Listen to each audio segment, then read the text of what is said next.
And I thought for the first episode in the Cricut 2 series, I would show you some of the basic keys and functions of the Cricut itself. So I thought I would just start right here at the top. First thing is first, your stylus is going to be right inside your machine. It's right inside the front cover. Alright, so just so you know where that is, you're going to need it when you need to calibrate and stuff like that. So first I want to go over the buttons here. Our first button is going to be our on button, and that's the one right here. Our pause button is next. This right here is our touch screen. It comes with a plastic cover that you can take on and off. It protects your screen. On the side over here, this little key that looks like a home is your home button. And then this one next to it is your zoom button. We already found our stylus.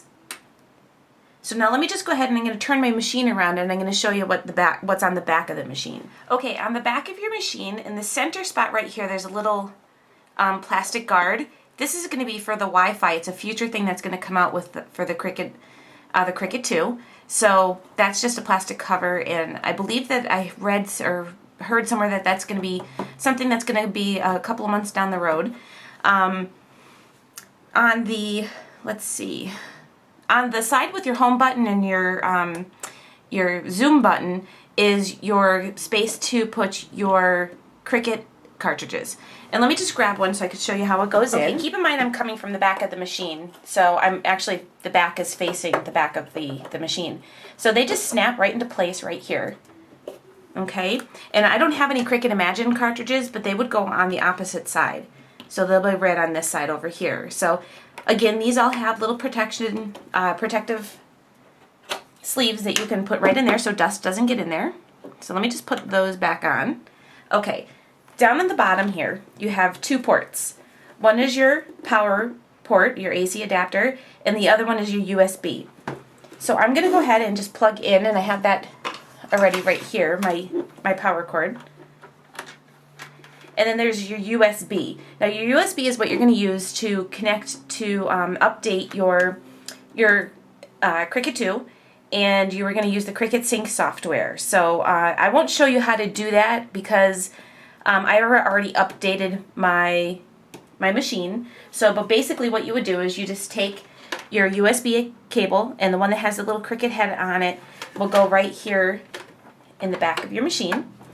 And then once you download the Cricut Sync software, you go ahead and plug your machine in with the other end of the USB cable into your computer, and that'll be this end right here.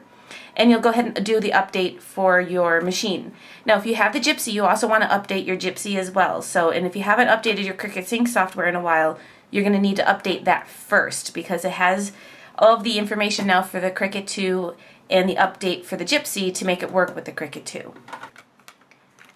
Before you start uploading and syncing your Cricut 2 with your computer and doing all the updates, you first want to go ahead and turn your machine on and calibrate. So I'm going to go ahead and take my silicone cover off the top of my machine here.